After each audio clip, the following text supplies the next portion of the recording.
Hello, it is Teagan, and today I'm going to show you how to transform a cereal box into a cute Christmas card. So, what you're going to need for this project, a cereal box, you're going to need some glue,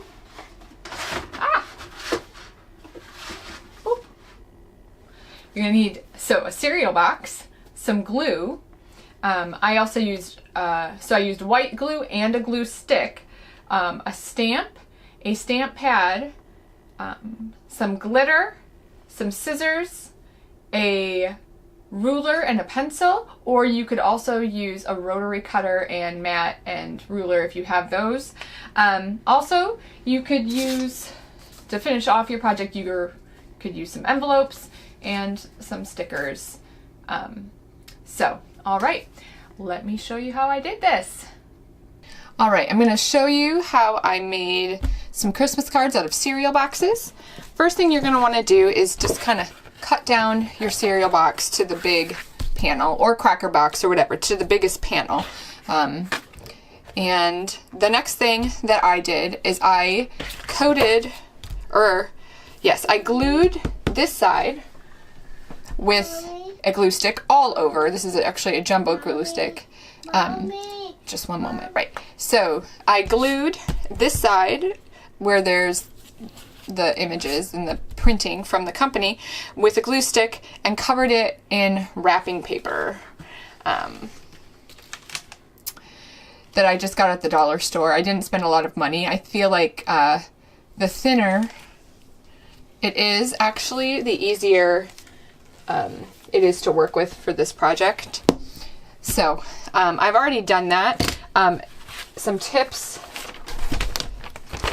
And so here I have that. Cereal box, wrapping paper on this side now. So some tips to do that. If you have a lot of strips ready to go, like one big strip of wrapping paper, you can lay out several panels of cereal box. So having a lot ready to go at one time makes a lot of sense depending on how many you're making. Also, this is a relatively small scale of image for my, so you can see here, like on the card, you can see like a whole bear and a whole penguin on the other side of the card. You want to consider the scale of your wrapping paper when you do this. If it's an abstract image without like little doodads or ditties, I think would maybe be the term, then you can probably go ahead and do whatever. It doesn't matter as much the scale if it's abstract. But if it's something like this, it's nice to see a whole thing and not have a whole like one big part of an image cut off. So something to consider when you're picking out which wrapping paper you're going to use for this. So now I'm going to cut this down to size.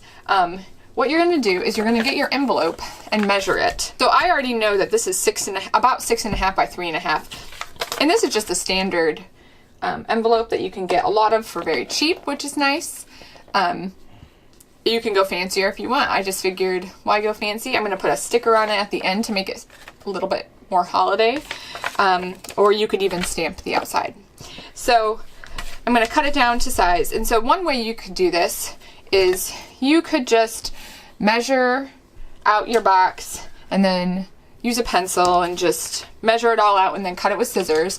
I'm going to use my rotary blade. It will dull your rotary blade if you normally use it for fabric, so just having one that you use for paper is a good idea. But for me, it's just easier on my wrist to go ahead and use my rotary blade. So I'm going to show you how I did that. So since my envelope is 6.5 by 3.5, I'm going to make it 1/4 of an inch smaller on each side. So it's going to be 3.25 by 6.25. The rectangle I'm going to make out of these.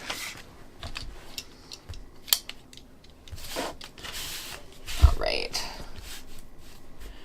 First, I'm just going to trim, make it nice and even. Yeah.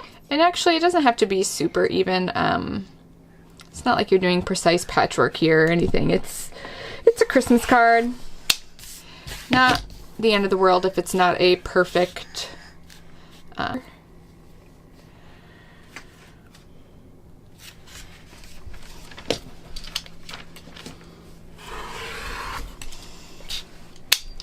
and so this is 3 1/4 this way, and now I need to trim it down to 6 1/4 in length. Normally I would just finish this off, but yeah. So trim down one side first, and then I'll measure it when I do the other side.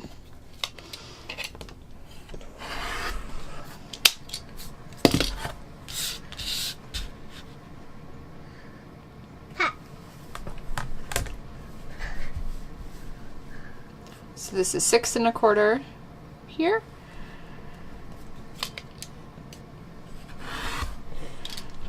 Oh, you can tell that didn't go all the way through. Little fingers need to stay away from the rotary blade, buddy. So, there we go. Not actually, yeah.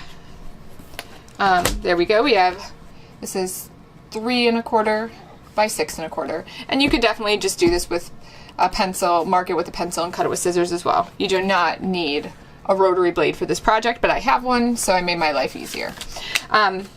So, next we're going to do some stamping. I have a Merry Christmas stamp that I picked up. I've had a long time.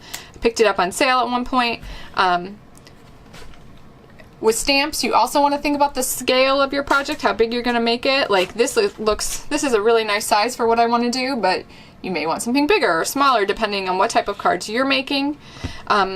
And then I have a stamp pad. This is just an inexpensive stamp pad I even picked up at my big box store, so my grocery store. So to do a good imprint, you want to, I'm not a stamping expert. I'm inking up my stamp here. I'm putting plenty of ink here. And you're going to want to experiment with different inks and stamps potentially. Like this one worked really well for this project. It was pretty visible. Earlier I tried a different ink pad, this ink pad that I had, and this one did not show up as well on the cardboard, even though it's technically the same color. So there's some amount of guesswork with everything. So you're going to want to center it, and then once you press down, you're committed. So even if it's not exactly where you want, it's better to just go for it and make a one solid imprint instead of getting like a shadowing effect like that one. I made a, you don't want to like move it at all. You want to press really hard, and then when you lift it up with one hand, even hold down your other one to get a clean lift off so you don't get a shadow effect. And there you go. You want to clean your stamp. Sometimes I use baby wipes. You can get stamp cleaner, a wet paper towel, anything like that is just fine. So the next thing I'm going to do to finish this off, I'm going to add some glitter. This one is still wet, so I'm going to let this one dry. I have some that I did earlier. I'm going to show you how to do glitter. I've said it before, I'm not a huge fan of glitter all the time, but at Christmas it just seems like the right thing to do. So I'm going to show you how I do this. And my kids love it. Glitter, glitter, glitter. I'm going to put down some scrap here. I'm going to use this because it already has a crease in it, so when I want to put my glitter back in its container, it will be easy to do so. I can just pour it back in. Glitter, glitter, glitter. Glitter, glitter, glitter. Glitter, glitter, Okay. glitter. Alright, so what I'm doing here, I have a little glue bottle because it's just easier to use, and so I have this and I'll refill it with my bigger tacky glues when it runs out. But what I'm going to do here, I'm just going to put a bead, a line along the edge of the top and the bottom.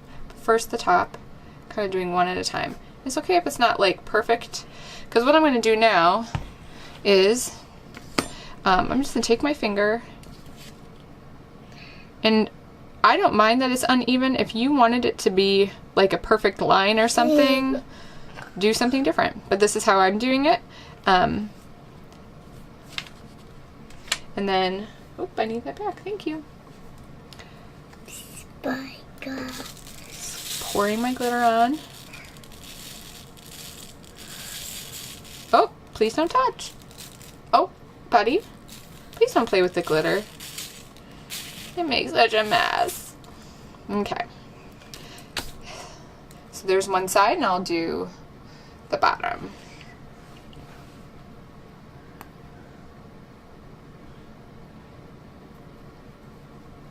Sparkles. And you don't have to use tacky glue. You could certainly just use just any white school glue. I just like that that's a small, easy to use container.